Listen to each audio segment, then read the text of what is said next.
चलो भैया मिलते हैं दुनिया के कतई डेंजर और खतरनाक एनिमल से, जिसको देखने के बाद आप भी कहोगे।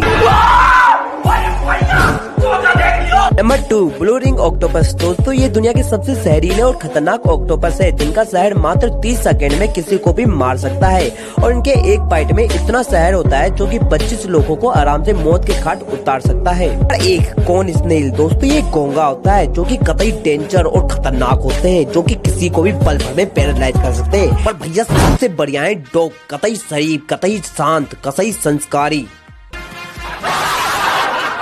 अगर वीडियो अच्छी लगी हो तो ऐसी और अमेजिंग वीडियो के लिए आप दुनिया में मौजूद 3 ऐसे जीव जो रात को अपने शरीर से रोशनी निकालते हैं। Number 1, bioluminescent mushroom. चमकने वाले मशरूम का जिक्र कई कहानियों और फेरी टेल्स में होती रहती है, मगर रात को चमकने वाले मशरूम सचमुच में होते हैं। यहाँ तक कि अगर आप मेघालय राज्य से हो तो आपको चमकने वाले मशरूम आसानी से देखने को मिल सकते हैं। Number 2, angler fish. समुद्र के गहरे हिस्से में पाए जाने वाली ये डरावनी मछली अपने एंटीना में लगे चमकने वाली बत्ती के लिए जानी जाती है, जो एंगलर फिश के हिसाब से ही कंट्रोल होती है। इसलिए इन्हीं रोशनी के सहारे ये अपना शिकार बिना ज्यादा मेहनत किए कर लेते हैं। Number 3, jellyfish.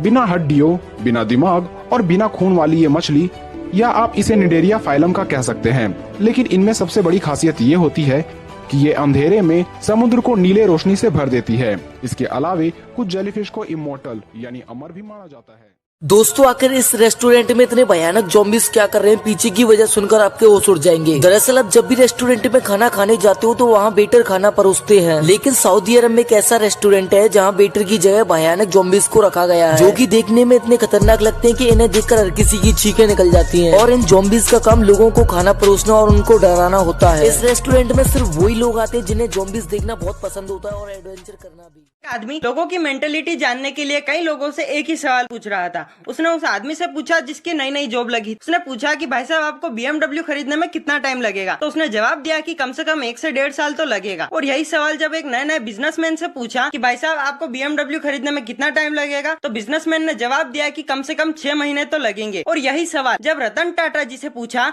कि आपको BMW खरीदने में कितना टाइम लगेगा, तो गाइस रतन टाटा जी ने जो जवाब दिया वह बड़ा ही इंटरेस्टिंग है। तब रतन टाटा जी ने थोड़ा सोचा और बोले कि कम से कम 5 साल तो लगेंगे ही। तो सवाल पूछने वाला हैरान हो गया और उसने पूछा कि आप तो इतने बड़े आदमी हैं और फिर भी 5 साल लगेंगे। तो रतन टाटा जी ने जवाब दिया कि अरे BMW है भी तो इतनी बड़ी कंपनी, इतनी छोटी भी तो नहीं है कि उसे जल्दी से खरीद लो। सो गाइस जहाँ पर बाकी सारे लोग केवल BMW कार खरीदने की सोच रहे थे, वहीं रतन टाटा BMW कंपनी खरीदने की सोच रहे हैं। सो गाइस हमें सोचने पर सब कुछ मिल सकता है, बस हमें अपनी सोच बड़ी रखना होगी। कैसे ये लड़का जन्म लेते ही पुष्पा बन गया, काफी इंटरेस्टिंग स्टोरी है, पूरा देखना। दरअसल आपको पता ही होगा कि पुष्पा के बाद अल्लू अर्जुन का ये डायलॉग बिल्कुल आग की तरह वायरल हुआ था, जिसमें पुष्पा अपने दाढ़ी पर ऐसा हाथ फेरते हुए बोलता है कि मैं झुकेगा नहीं साला। End of course you know ये डायलॉग इतना फेमस हुआ था कि एक्टर से लेकर क्रिकेटर्स तक, इंडिया से लेकर फॉरेन तक बिल्कुल आग की तरह फैल गया था। हर एक बंदा हर बात पे मैं झुकेगा नहीं साला। तो क्या आपको पता है कि हाल ही में एक बच्चा जन्म लिया है, और वैसे तो बहुत सारे बेबीज जन्म लिए हैं, बट ये जो बच्चा जन्म लिया है ना, वो पिछले कुछ दिनों से काफी वायरल हो रहा है। और वो क्यों, पहले आप देख लो। पुष्पराज मैं झुकेगा नहीं। मतलब आप देखो ये बच्चा लिटरली ऐसे कर रहा है मानो जन्म लेते इसने पुष्पा मूवी देख ली हो, और बिल्कुल दबंग स्टाइल में पुष्पा का सिग्नेचर स्टाइल कर रहा है, बिल्कुल पुष्पा के जैसे ही अपने दाढ़ी पर हाथ फिराकर। मतलब ये सही है यार, बूढ़े से लेकर बच्चे तक सब पुष्पा के प्यार में पागल है। एनीवेज ये पुष्पा वाला बुखार यहाँ तक आ जाएगा मैंने तो नहीं सोचा था। आपने नीचे कॉमेंट करके बताना। सिकंदर जिस राज्य को जीतना चाहता था, हमेशा अपने जहाजों को समुद्र के किनारे खड़ा करता, सारी सेना को उतारता कि इस राज्य को जीतना है ना, कि यहाँ जीतना है। सबसे पहले उन 5 जहाज से जिससे आता था उसको बॉम्ब से उड़ाता था, पूरी सेना को उतारता था। जिन जहाजों से वो आया था उन 5 जहाज को बॉम्ब से उड़ाता था। इसलिए सिकंदर के आगे महान शब्द सिर्फ इस घटना से लग गया कि इस धरती पे कुछ लोग ऐसे हैं जो होने वाली घटना पे इतना यकीन करते हैं कि हार से बचने का तो खेल ही नहीं है। जहाज को उड़ाने का मतलब समझ रहे हो? जीतने के अलावा तुझे मरना होगा, वापस जाने का कोई तरीका नहीं। एक बिच्छू पानी में गिर गया तो एक आदमी से रहा नहीं गया, उसने बोला मर जाएगा बेचारा यार, इसको निकालना पड़ेगा। लोगों ने कहा साले बिच्छू है, बकवास मत कर, बिच्छू है वो। नहीं नहीं मैं निकालूंगा, ये मर जाएगा, निकालूंगा। निकाल ले, ले लाडू। ले ले साले, हम बोल रहे थे ना बिच्छू है, ले ले और बचा ले। नहीं रे, उसका स्वभाव काटना था, मेरा स्वभाव बचाना था। उसने अपना काम किया, मैंने मेरा काम किया। वो मेरे चेहरे की मुस्कान के पीछे छुपे उदासी को पल भर में जान लिया करते हैं। वो मेरे चेहरे के पीछे छुपे उदासी को पल भर में जान लिया करते हैं। ना जाने कैसे अपनी बातों से मुझे रोते रोते हंसा दिया करते।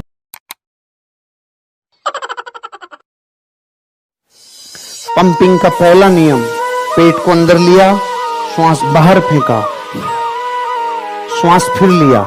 जब आप श्वास लेंगे पेट बाहर आएगा, जब आप श्वास फेंकेंगे पेट अंदर चिपकेगा।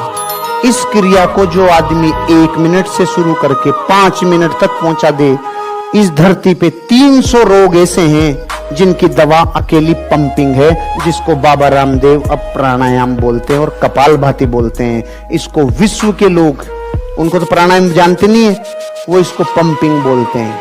अभी मैं भी इसका नाम पंपिंग क्यों दिया, क्योंकि भारत के लोगों को चौंकना पसंद है, चौंक नया चाहिए, नया माल।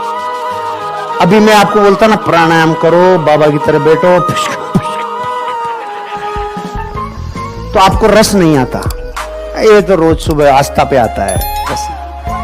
इसको नया लिफाफे में नई गोली करके दे देते ना, गुड़ में गोली करके, इसको पसंद आती है।